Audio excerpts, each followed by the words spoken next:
Another way of reducing closing costs, and this is how we typically help save clients $60,000 to $180,000, is negotiating creative financing. So subject to financing is an example of people who bought their homes recently with low money down payments. They have low equity in that home that they own, and they have very low interest rates, especially if the home was purchased in 2020, 21, or 2022. So we'll give them a fair market value, or maybe even slightly over fair market value offer price of their home in exchange for a very low down payment. I'm talking as low as 4.5% to 12.5%, 13% down, plus very low closing costs because there's no new lender involved, because we're just taking over the responsibilities of making the payments on their existing debt, which has really, really low interest rates and therefore really low monthly payments. Probably the ultimate best, if you think of a blend of like all the benefits that you get, that is like probably the most ideal scenario for creative financing. So low down payment, crazy low down payment, very low, almost non-existing closing costs, and then super low or lower interest rates and therefore lower monthly payments. So you get the reverse offset method where you're buying a property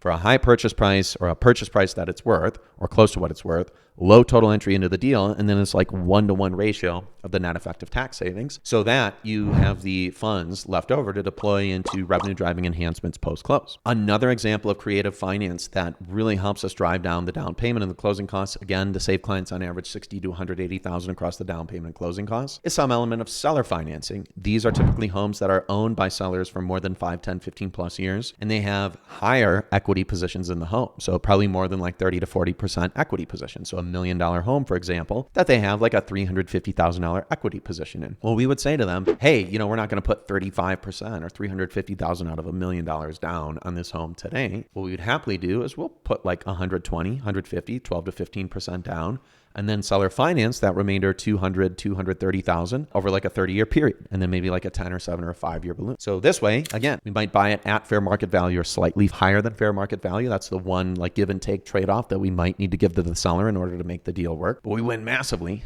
on the down payment, the crazy low closing costs, and then typically much lower monthly payments, which help us cash flow and stay cash flowing for a very long period of time.